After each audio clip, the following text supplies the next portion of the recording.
जीवन हमें एक मौका देता है, इसलिए जब भी सही कॉलेज चुनने का समय आए तो सिर्फ मंगलायतन यूनिवर्सिटी आपके बेहतरीन भविष्य और सर्वांगीण विकास के।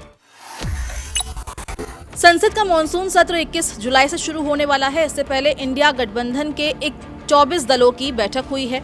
इस दल की बैठक में क्या अहम मुद्दे रहे हैं, क्या रणनीति रही है, जानेंगे रजत से। रजत हमारे साथ मौजूद हैं। रजत, सबसे पहला सवाल कि इस बैठक में कौन कौन से दल शामिल हुए? देखिए, 24 दल शामिल हुए हैं, जिसमें मुख्य रूप से समाजवादी पार्टी की तरफ से प्रोफेसर राम गोपाल यादव आए, कांग्रेस की तरफ से मल्लिकार्जुन खड़गे खुद मौजूद थे। इसके अलावा सोनिया गांधी, राहुल गांधी, शिवसेना यूबीटी की तरफ से संजय राउत और उद्धव ठाकरे, इसके अलावा टीएमसी की तरफ से अभिषेक बनर्जी। तो ऐसे सारे बड़ों जो इंडिया घटक दल के जो बड़े दल हैं उसके सारे नेता शामिल हुए हैं। और इस बैठक में जो सबसे खास बात ये रही, ये बैठक वर्चुअल हुई है, लेकिन इस बैठक में ये तय किया गया है कि किस तरीके से जो 21 जुलाई से संसद के मानसून सत्र की जो शुरुआत होने जा रही है, किस तरीके से सरकार पर दबाव बनाया जाए। और ये जो बैठक हुई है, गठबंधन की पूरी कोशिश है कि गठबंधन एकजुट नजर आए और सरकार पर एक तरफा जो है वो हमला करे, सब मिल करके हमला करें। और किन मुद्दों पर बात हुई है वो भी हम अपने दर्शकों को आपको बता देते हैं। जो सबसे अहम मुद्दा रहा है वो ऑपरेशन सिंदूर और उसके बाद हुए सीज फायर का रहा है। विपक्षी दलों की इस बैठक में ये रणनीति पर चर्चा हुई है कि आखिर पहलगाम में आतंकी हमला हुआ कैसे।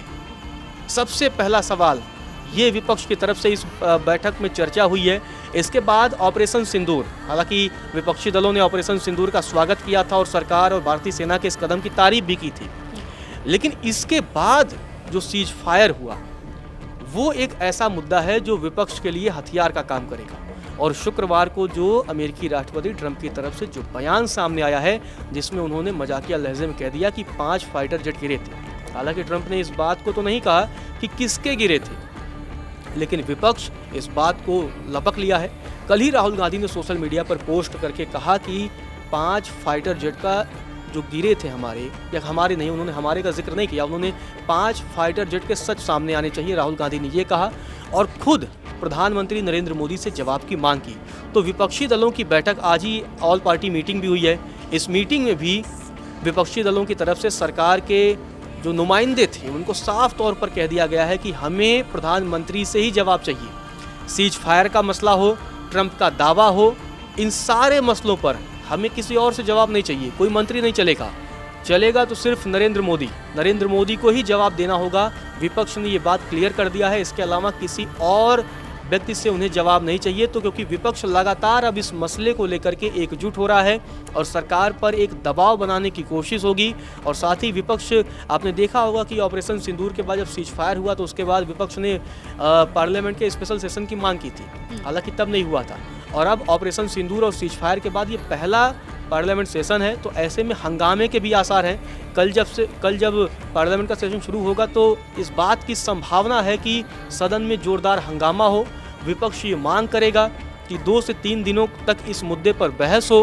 विपक्षी सांसद भी अपनी अपनी बात रखेंगे और साथ ही ये भी मांग करेंगे कि अंत में विपक्षी सांसदों के जो आरोप होंगे उसका जवाब प्रधानमंत्री नरेंद्र मोदी ही दें। तो ये सबसे अहम मुद्दा रहा है। और खासकर जो संसद सत्र की शुरुआत के पहले जिस तरीके से वो ट्रंप का बयान आया, उस बयान को लेकर के सदन में हंगामे के आसार हैं। तो इन सब मसलों पर ये चर्चा हुई है। इसमें सारे दल जो है वो आम आदमी पार्टी को छोड़ करके विपक्ष के जितने भी दल हैं, लगभग 24 बड़े दल इस बैठक में शामिल हुए। इसके अलावा जो दूसरा सबसे बड़ा मुद्दा रहा वो चुनाव आयोग से रिलेटेड और बिहार में जो SIR प्रक्रिया है, जो वोटरों का पुनरीक्षण किया जा रहा है, उसको लेकर के रहा।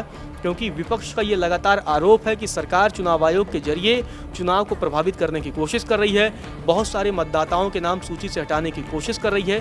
तो इस मसले पर भी चर्चा हुई है। तो इन 2-3 मसलों को लेकर के, इसके अलावा जस्टिस यशवंत वर्मा मामले को लेकर भी चर्चा हुई है। और संभवतः है कि उस मसले पर अगर सरकार कुछ भी एक्शन लेती है या महाभियोग लाती है तो संभवतः विपक्ष भी उस मुद्दे पर सरकार के साथ दिखे।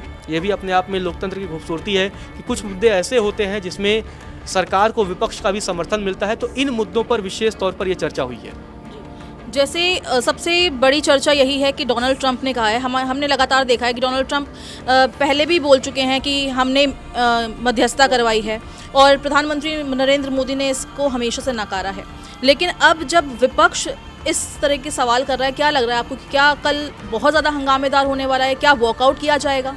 देखिए, मोदी जी ने अभी नहीं नकारा है। ये सबसे बड़ी बात तो यही रही कि विपक्ष चाहता है कि मोदी जी आकर के कह दें कि नहीं ट्रंप ने वॉर नहीं रुकवाई, तो विपक्ष कहता है हम मान लेंगे। जयशंकर की तरफ से, भारत के विदेश मंत्री की तरफ से ये कहा गया है कि जो भी सीज फायर था वो बायलैटरल था, द्विपक्षीय था और उसमें किसी भी तीसरे पक्ष की कोई भी किसी प्रकार का हस्तक्षेप नहीं था। तो अब विपक्ष यही चाहता है कि जो भी जवाब प्रधानमंत्री की तरफ से दिया जाएगा उसी को विपक्ष भी हथियार बनाएगा।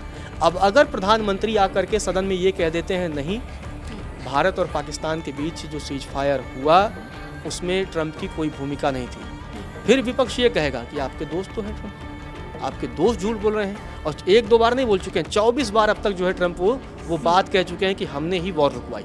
तो विपक्ष इस मुद्दे से हमला करेगा। फिर वो 5 फाइटर जेट वाला मसला, क्योंकि पहले पाकिस्तान ने ये दावा किया था कि उसने भारत के 5 फाइटर जेट गिराए।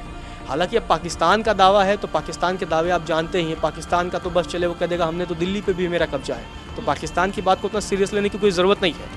लेकिन फिर ट्रंप का ये कह देना कि मैंने सुना है कि उस युद्ध के दौरान 5 फाइटर जेट गिरे, हालांकि ये मजाकिया लग जाता है, लेकिन बाद में ट्रंप ये भी कहते नज़र आते हैं कि उन्होंने इस बात को क्लियर नहीं किया वो किस देश के थे। अब यहाँ बड़ा सवाल है, ठीक है अगर भारत के गिरे तो अगर भारत में कहीं गिरा होता तो कोई तस्वीर सामने आती, कोई मलबा सामने आता, पायलट भी उसके सामने आते।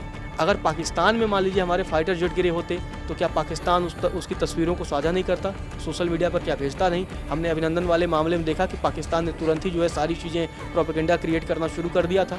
तो अगर हमारे 1 2 नहीं मतलब 5 फाइटर जेट अपना बहुत बड़ी संख्या होते हैं, अगर वो पाकिस्तान में गिरे होते तो ये भी तो सवाल उठता। तो इन सब मसलों को लेकर के, क्योंकि असली मुद्दा जो ट्रंप ने दे दिया है, पहले तो यही था कि भाई ट्रंप ने सीज फायर पर जो दावा कर रहे हैं उसे लेकर ही विपक्ष घेरता, लेकिन अब ट्रंप के वो 5 फाइटर जेट वाले, क्योंकि हमने कल ही देखा जैसे ट्रंप का वो बयान सामने आया उसके बाद से लोकसभा में नेता प्रतिपक्ष राहुल गांधी सीधे सोशल मीडिया पर ट्रंप का वो बयान साझा करते हैं और उस बयान के बाद सीधे तौर पर सवाल पूछ लेते हैं कि देश को सच जानने का अधिकार है और खुद प्रधानमंत्री नरेंद्र मोदी इस पूरे मसले का जवाब दें और क्या सच है वो देश को उन्हें बताना चाहिए। तो इन्हीं सब मसलों को लेकर के इस बैठक में भी रणनीति बनी है। और कल से अब विपक्ष जहाँ तक कि आपका एक सवाल था कि क्या अपोजिशन बायकॉट करेगा या नहीं, अब ये देखना दिलचस्प होगा। अब जब अगर सरकार तय कर लेती है कि नहीं हमें ऑपरेशन सिंदूर पर बहस करना है, अब ये डिसाइड सरकार को करना है ये कि कब होना है, क्या स्टार्टिंग फेज में होगा या पार्लियामेंट सेशन के जब लास्ट में चलेगा, अगस्त महीने तक जब पार्लियामेंट सेशन चलेगा उसमें होगा, अब ये तय करना है। लेकिन ये है कि जितनी जल्दी बहस होगा तो अपोजिशन का हंगामे के आसार कम हो सकते हैं, लेकिन जितना लेट होगा तो विपक्ष इसी मुद्दे पर टिका रहेगा और इसी मुद्दे को लेकर के, इसके अलावा क्योंकि बिहार में चुनाव है तो बिहार में चुनाव आयोग के उस फैसले को लेकर भी लगातार विपक्ष हंगामा करेगा। और ये तो तय है कि कल से जो सदन की शुरुआत होने जा रही है मानसून सेशन की, उसमें हंगामे के पूरे आसार हैं और विपक्ष भी कोई मौका अब नहीं छोड़ना चाहता है, क्योंकि अब विपक्ष एग्रेसिव मोड से, क्योंकि 2024 लोकसभा चुनाव के बाद से लोकसभा की स्थिति बदली है, सदस्यों की स्थिति बदली है, तो ऐसे में विपक्ष पूरी तरीके से अब एकजुट होकर के वो सरकार के खिलाफ हमलावर रहेगा। बिल्कुल, आपका बहुत बहुत शुक्रिया। तो आपने सुना कि कौन कौन से वो मुद्दे होंगे जो मॉनसून सत्र में मेन पॉइंट्स रहने वाले हैं विपक्ष के, और विपक्ष की जो मीटिंग हुई थी उसमें क्या क्या बातचीत हुई है, किन किन मुद्दों को उन्होंने अपने मेन पॉइंट्स रखे हैं ताकि वो आने वाले मॉनसून सत्र में उन मुद्दों को उठा सके। अब देखना होगा कि कल जो मॉनसून सत्र शुरू होने वाला है वो कैसा रहने वाला है। क्या प्रधानमंत्री नरेंद्र मोदी आकर उनके सभी सवालों के जवाब देते हैं या विपक्ष इस चीज़ को बॉयकॉट करता है, वो तो अब वक्त ही बताएगा। इस वीडियो में बस इतना ही। देश और दुनिया की तमाम अपडेट्स के लिए दैनिक जागरण को सब्सक्राइब करिए।